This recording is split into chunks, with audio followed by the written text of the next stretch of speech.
Please subscribe, hit the like button, and let us know in the comments where you are watching from. My name is Emma Caldwell, and my brother Marcus used forged documents to steal the house our mother left me in her will. He had me physically removed by hired men while claiming legal ownership. The men arrived at 7 a.m. on a Tuesday, 3 weeks after our mother's funeral. I was drinking coffee in the kitchen, my kitchen. In the house my mother had left me when I heard pounding on the door. 2 large men in cheap suits stood on the porch with my brother Marcus behind them, his expression cold and triumphant. Emma Caldwell. The first man said, "We're here on behalf of the property owner to escort you from the premises. You have 1 hour to collect personal items." "I am the property owner," I said, confused. "My mother left me this house in her will." Marcus stepped forward, holding papers. "Actually, Mom changed her will 6 months before she died. She left the house to me. These are the legal documents. You need to leave." I stared at him, my mind struggling to process. That's impossible. I was with Mom when she updated her will 2 years ago. She specifically said the house goes to me. You got the investment accounts and the cash. Plans change, Marcus said with a shrug. Mom realized I needed the house more. I have a family. Emma, you're single, no kids, no real need for a 4-bedroom house. It makes sense she'd leave it to me. Show me the will, I demanded. Marcus handed me papers that looked official, legal letterhead, signatures, notary stamps. The document stated clearly that our mother had changed her will 6 months before her death, leaving the house at 4782 Oakwood Drive to Marcus Caldwell, with Emma Caldwell receiving only personal effects. But something felt wrong. Our mother had been in hospice 6 months before her death, barely conscious most days, unable to sign documents. How could she have updated her will? "This is fake," I said. "Mom couldn't have signed this. She was dying." The notary verified her signature, Marcus said. "The will is legal. Now, you need to leave. These gentlemen will help you if you resist." The 2 men stepped closer, clearly hired muscle meant to intimidate me into compliance. I wanted to fight, to call the police, to refuse to leave, but I was alone, outnumbered, and Marcus had documents that looked legitimate. I didn't know yet how to prove they were fake. "I need more than an hour," I said, trying to keep my voice steady. "I need time to pack my things, to find a place to stay." "You have 1 hour," Marcus repeated. "After that, anything left becomes property of the estate. Your choice." I spent the next hour throwing clothes and essential items into suitcases while the men watched me, making sure I didn't steal anything from what was legally my own house. I took photos with my phone, every room, every item, documenting what was mine before Marcus could claim it all. Marcus walked through the house as I packed, already planning changes. "I'll renovate the kitchen first. Never liked Mom's taste anyway. Maybe knock down this wall. Open up the space."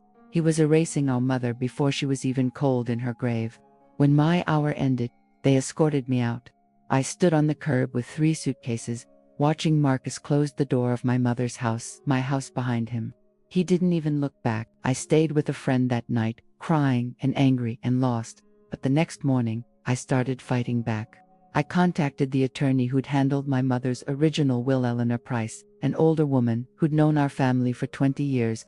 Eleanor reviewed the documents Marcus had given me, her expression growing darker with each page. "This is a forgery. I drafted your mother's will 2 years ago, and she never contacted me about changes. This document claims to be notarized by someone I've never heard of, and the signature doesn't match your mother's writing. Can you prove it's fake? I can order a handwriting analysis, but that takes time and money. Do you have resources for a legal battle?" I didn't. My mother had left me the house specifically because I was struggling financially, working as a teacher with student loans and barely making rent on my apartment. Marcus was a successful real estate developer with money and connections. "What about going to the police?" I asked. "This is fraud. Civil fraud is complicated. The police will say it's a family dispute and tell you to handle it through probate court. That means hiring lawyers, filing motions, and waiting months for hearings. Marcus is betting you can't afford to fight him." She was right. Marcus knew I didn't have money for a prolonged legal battle. He'd counted on me giving up. But I wasn't giving up. I was getting angry. I started investigating, called the notary office listed on the forged will. It didn't exist. The address was a vacant lot. The notary stamp was fake. created with equipment Marcus likely had access to through his real estate business. I contacted the hospice where our mother had spent her final months, got copies of her medical records showing she'd been heavily sedated, barely conscious during the time Marcus claimed she'd updated her will. A doctor confirmed she wasn't mentally competent to sign legal documents during that period. I gathered evidence showing the will was fraudulent. But I needed more. I needed to understand why Marcus had done this, what he was planning, what he'd already done with the house. I drove past my mother's house, Marcus's house, now technically, and saw contractors' trucks in the driveway. Marcus was renovating already, tearing down walls, ripping out my mother's kitchen, erasing her memory while stealing her legacy. I set up surveillance using a cheap camera mounted in a tree across the street. Started recording who came and went, what changes were being made, looking for anything that might help me understand Marcus's endgame. What I discovered was worse than I'd imagined. Marcus wasn't planning to live in the house. He was preparing it for sale. He'd stolen my inheritance to flip it for profit. But I kept digging and found something darker. Property records showed Marcus had taken out a $300,000 loan against the house immediately after forcing me out. He'd used the forged will to prove ownership and secure financing. I traced where that money went. Marcus's business records, some accessible through public filings, showed his real estate development company was failing. He'd made bad investments, owed money to multiple creditors, and was facing bankruptcy. Marcus hadn't stolen the house because he needed a place to live. He'd stolen it to liquidate assets and cover his debts.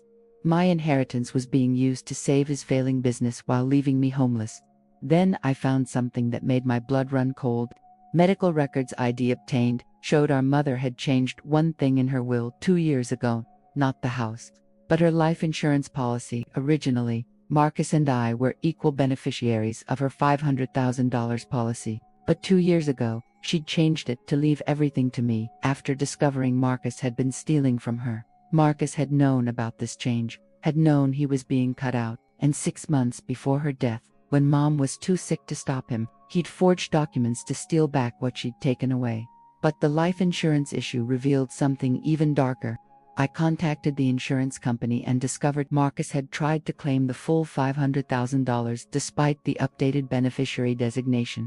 When they'd informed him the policy was mine, he'd contested it, claiming the same forged will as proof he was the rightful heir. The insurance company had denied his claim and paid me the full amount 3 weeks ago. I'd put money into a savings account, planning to use it to hire lawyers to fight Marcus for the house. Marcus didn't know I had that money. He thought I was broke, powerless, unable to fight him. He was wrong. I hired a forensic document examiner named Dr. Patricia Wells, who specialized in fraud cases. Patricia examined the forged will and provided a detailed analysis, proving it was fraudulent.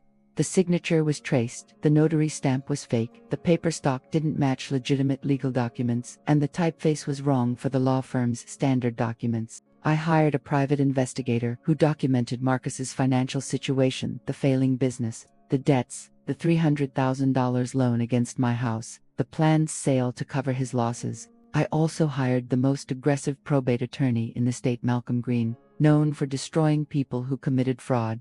Malcolm reviewed everything and smiled.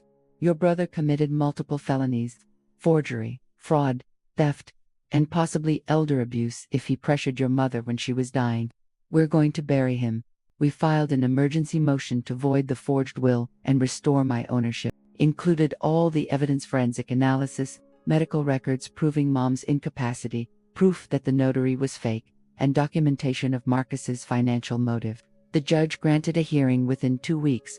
Fast by legal standards, but it gave Marcus time to potentially sell the house and disappear with the money.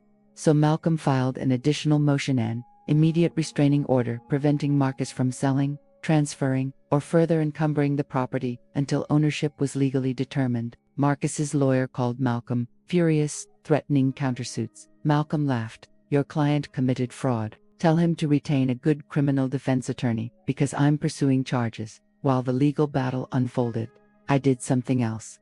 Something darker.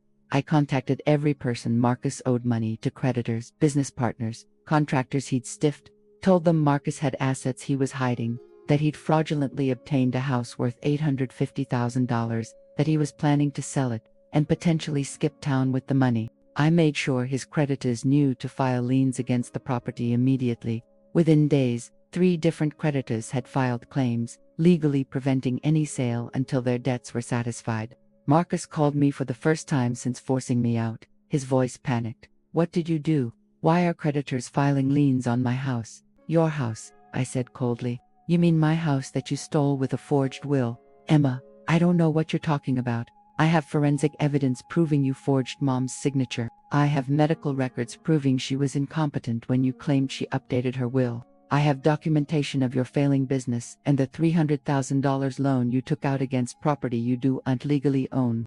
The judge will hear all of it in 6 days." Silence. Then, "Emma, please. I made a mistake. I was desperate. My business was failing and I panicked. But we can work this out. I'll give you back the house. We'll forget this happened. You had me physically removed by hired thugs. You've been renovating and planning to sell my inheritance to cover your debts. You stole from our dying mother. Why would I work anything out with you? Because I'm your brother. Because family should help each other. You stopped being my brother when you forged legal documents to steal my home. See you in court, Marcus." I hung up and continued executing my plan. The hearing was scheduled for Tuesday morning. Marcus showed up with his lawyer, looking haggard, desperate. The judge reviewed the evidence: Patricia's forensic analysis, medical records, proof of the fake notary, and Marcus's financial records showing motive. Marcus's lawyer tried to argue procedural technicalities, but the evidence was overwhelming. After 2 hours, the judge issued his ruling. The will presented by Marcus Caldwell is fraudulent. The legitimate will executed 2 years prior is reinstated. The property at 4782 Oakwood Drive is hereby returned to Emma Caldwell's ownership, effective immediately. Marcus's face went white. "Your Honor, I've made improvements to the property, taken out loans using fraudulent documents to secure those loans," the judge interrupted. "Those debts are your responsibility, not your sister's. Additionally, I am referring this matter to the District Attorney's Office for potential criminal prosecution for forgery and fraud." Marcus turned to me as we left the courtroom, tears in his eyes. "Emma, please, I'll lose everything. My business, my house, everything. The creditors will come after me for the loan I can't repay. I'll be ruined. You should have thought about that before you stole my inheritance. I'm begging you, help me. We're family." "You keep saying that, but family doesn't forge documents to steal from each other. Family doesn't hire men to physically remove their sister from her own home. Family doesn't erase their mother's memory to make a profit." I walked away, leaving Marcus sobbing in the courthouse hallway. But I wasn't done with him. Not even close. The criminal investigation proceeded quickly. The district attorney charged Marcus with forgery, fraud, and attempted theft. The evidence was clear: he'd deliberately created false documents to steal property. While awaiting trial, Marcus's world collapsed. His business declared bankruptcy. Creditors seized his assets.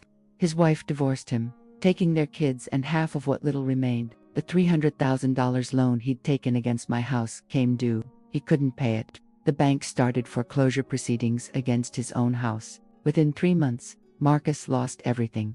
That's when he came to my door, my real door, at the apartment I was renting while I decided what to do with my mother's house. It was late evening, raining, and Marcus stood on my doorstep looking broken. His clothes were worn, his hair greasy, his eyes desperate. "Emma, I need help. I have nowhere to go. I'm homeless. Please." "You made me homeless," I reminded him. "I know, I was wrong. I'm sorry, but I'm your brother. I'm begging you." I could have let him in, could have shown mercy. It could have helped him get back on his feet. Instead, I said, "You're right. You have nowhere to go. Just like I had nowhere to go when you threw me out of my own house." "How did you phrase it?" "You have 1 hour to collect personal items.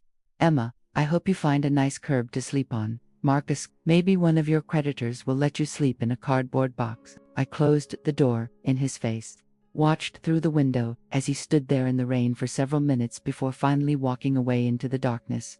Marcus's criminal trial resulted in a conviction on all charges: 2 years in prison for fraud and forgery. While he was incarcerated, I sold my mother's house for $875,000, even more than Marcus had listed it for.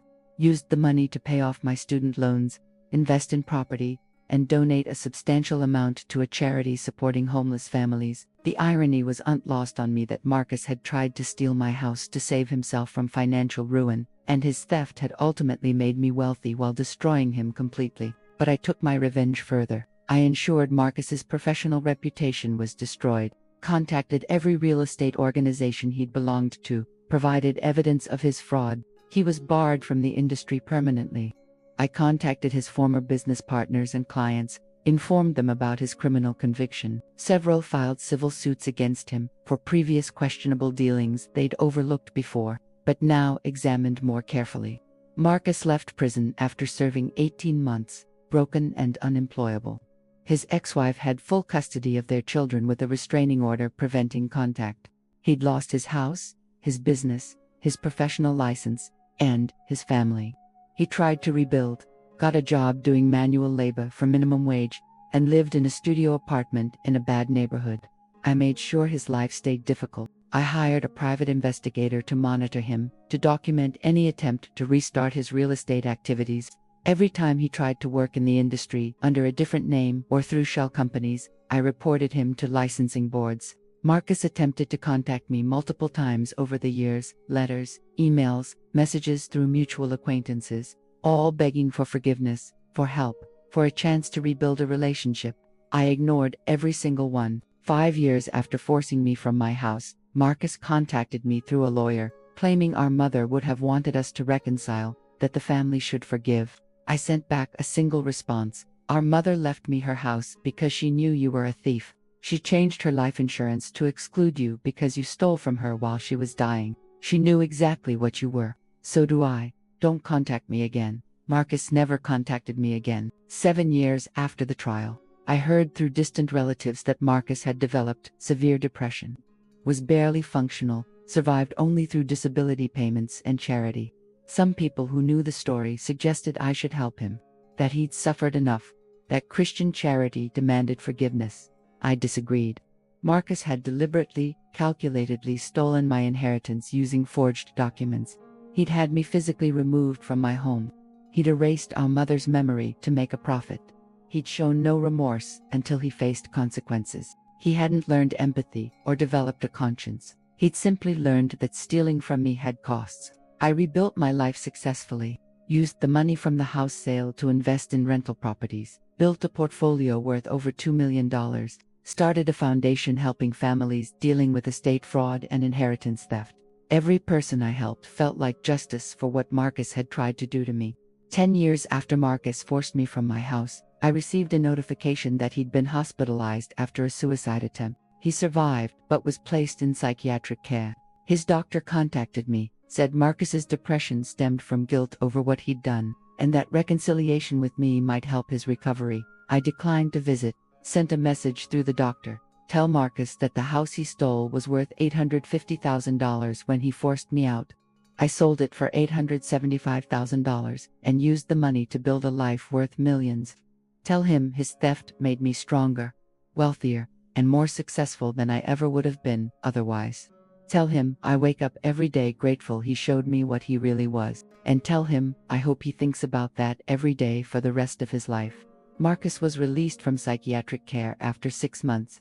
I heard he'd moved to another state, trying to start over somewhere people didn't know his history. I didn't follow him, didn't care what happened to him anymore.